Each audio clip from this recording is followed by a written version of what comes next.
The rain started as I was leaving the gallery, cold needles in a haze that smeared the lights along Rua Trajano Rise. The building behind me glowed sterile white.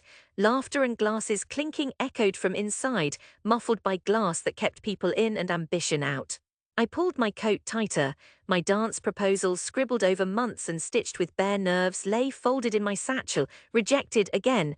It was rain-soaked on one corner where I'd dropped it fumbling for keys. I stood beneath the leaky awning, feeling each word bleed out of the letter into the night, my heart sour with embarrassment. Inside, the committee had barely met my eye when they handed the envelope back. Their voices weren't cruel, just indifferent, too abstract, too daring for the Foundation's vision. The phrases repeated in my head half-formed bruises. Around me the city thrummed on, an old man selling Doc's Delight from a pushcart, teenage boys shout laughing as they splash through puddles, people with purpose and umbrellas. I felt so out of place, desperate for home, yet certain the 3 rooms I shared with my mother and siblings would feel even colder. I hesitated before stepping into the rain. My shoes, stitched with hope, weren't made for this. Soaked in seconds, a memory pressed in, my uncle's voice from Sunday dinners. "Why not something normal, Isabella?" My mother's worried eyes flicked to me. "Normal is safer," she'd say, as if dancing was a sin or madness. My little brother Lucas tried to joke, "Maybe you'll be on those weird TV ads at midnight." The laughter stuck with me when I climbed onto the last bus, alone, drenched, and carrying all my silence. At home, the lights were out. I peeled off my wet things and collapsed on the futon, mind whirling between anger and exhaustion.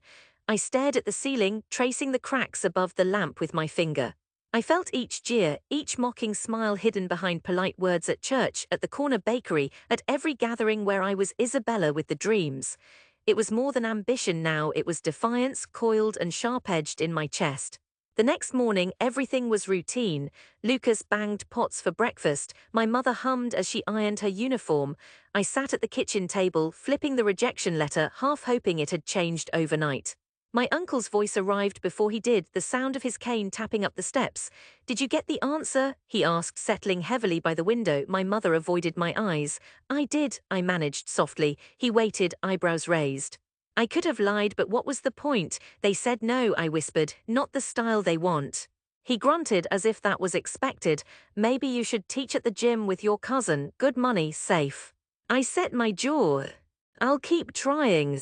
My mother put her hand on mine. Her touch was gentle, yet her voice carried steel. "You know what the neighbors say, but you're stubborn, Phil her."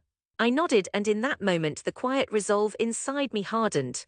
I would leave if I had to, build something elsewhere, but not today. Today I would dance, even if only in the shadowed corners of the garage, sweeping sawdust aside with bare feet, music stolen from memories and played out in solitude. Years passed in a knifing blur. Gradually, the city itself became my partner. I danced in all the spaces no one cared about, broken playgrounds, underpasses, empty auditoriums where rats listened from the wings. I worked odd jobs, janitor, vendor, waitress, anything that let me save enough for one more pair of shoes, one more audition, one more day. At night, I sent videos to companies abroad praying for a reply. The world was so big, New York, Berlin, Sao Paulo, yet for years, I spun my pirouettes in Curitiba's overlooked corners, hope battered but never quite extinguished. I lost count of the rejections, the evenings when my uncle's words haunted my dreams, when Lucas's jokes aged into well-meaning warnings. But sometimes I caught glimpses of the city in motion, the pulse of a festival on Praça Osório, the heartbeat of music from an open window, and remembered why I tried. There was a kind of beauty in being invisible. My failures didn't matter to the world. I was free to invent, to risk, to fall. My mother grew quieter, lines deepening around her mouth. She never stopped hoping, but her hope grew shy, peeking out only when she thought I wasn't looking. On my birthday, she pressed a little notebook into my hand. "For your ideas," she murmured. It was empty except for one phrase in the front, "Keep moving." One ordinary morning, everything altered. A video I had sent half asleep and almost didn't finish. A fragment of choreography recorded on my cracked phone, in the dawn light at Jardín Botánico, caught the eye of a producer in Spain. The message was simple: come audition in Barcelona, flight and stipend included. My hands shook as I read it. I had barely enough for bread. I borrowed for the visa, pawned old schoolbooks, and left before my uncle could say another word. Barcelona was a crucible. I arrived with calloused feet and nothing to lose, bewildered by the scale, the Gothic arches, the flood of voices and palms and possibility. For weeks I trained as if possessed. I slept in dorms and ate little, feeding on the thrill of being seen. Gradually doors opened, first a background role, then second cast. Eventually center stage for a new work, my choreography, raw and wild, tangled with everything I'd carried from Curitiba. They called my style fierce, kinetic, untamed. Audiences wept. I built a family of fellow dancers as hungry and hopeful as I had been. We swept through Europe, Madrid, Paris, Rome, taking fragments of my restless city everywhere we went. Recognition came quietly, an award in Lisbon, a magazine cover. I started to receive letters, dancers asking about my methods.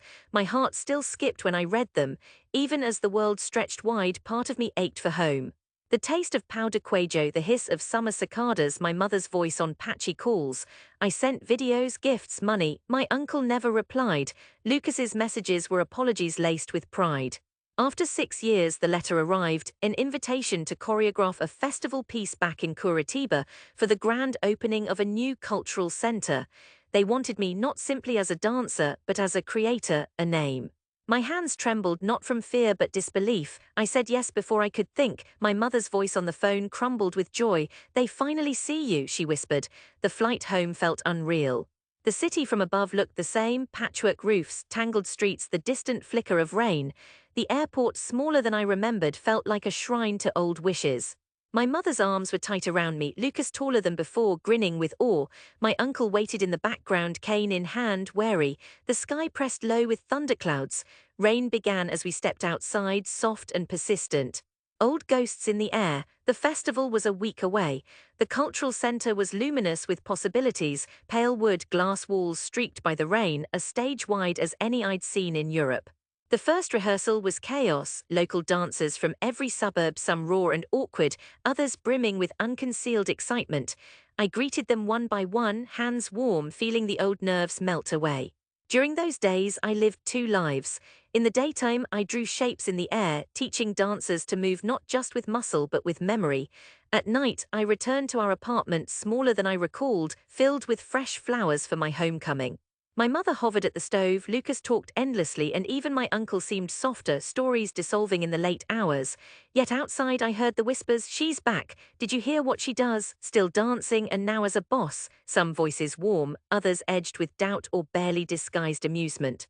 The night before the performance, I slipped away to the gallery that had rejected me all those years ago.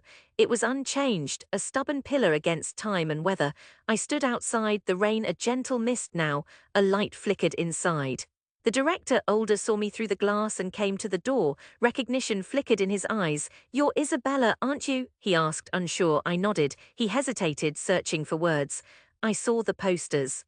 Looks like you made quite a name. The foundation is very proud." He smiled, thin as rice paper. "It took leaving," I replied. My voice was calm, but every word landed with weight. He held the door open a little wider. "You're back now. Maybe things will be different." I thanked him quietly, then let the door close. On the evening of the festival, the city felt electric. The rain, as before, fell in cold ribbons, transforming the streets into rivers of reflected light. Musicians warmed up beneath awnings. Crowds gathered, umbrellas a patchwork canopy over excited faces. I scanned the crowd backstage, my family in the front row, beside a cluster of neighbors, the director from the gallery, and unmistakably the old guard, the skeptics who had always doubted. My heart thumped not with fear but with a kind of bittersweet power. I breathed deep, tasting eucalyptus and rain. The curtain rose. For the first time our piece wasn't about perfection, it was about memory. Of loss, hope, exile, and the wild beauty of homecoming. The dancers moved with urgent grace, weaving my old steps with their own dreams. The music swelled, and I saw faces in the audience change, skepticism turning to surprise, laughter falling silent, eyes wide and wet. My mother's hand pressed to her mouth, my uncle gripped his cane with white-knuckled pride. During the climax, I took the stage myself. My body remembered everything, the ache of cold tiles, the slap of vinyl shoes ruined by years of rain, the taste of rejection and resolve. I spun, leaped and fell, each movement etched with the tender steel I'd forged in solitude. In those moments the crowd was utterly silent. I finished, breathless, sweat-streaked, heart roaring. The applause began uncertain, then rolled like thunder. I bowed low, tears mixing with the rain. After the skeptics filed past one by one, an old teacher who'd once told me to be realistic pressed her hand to my cheek, wordless. The gallery director shook my hand, jaw tight with unspoken apology. My uncle embraced me for the first time since childhood. "You were right to fight," he whispered, voice breaking. Outside, the city glowed. Even the rain felt less sharp, like a baptism instead of a curse. My mother walked beside me, arm linked with mine. Lucas called for a taxi, chattering about celebrations. Through the crowd, familiar faces watched, no longer with scorn but with wonder. Back in our apartment, we laughed until we cried. My mother raised a glass. "To dreams that survived the rain," she toasted. I touched the notebook she'd given me, pages now thick with choreography and hope. The city outside sighed with possibility. That night, I stood at the window watching rain bead along the glass.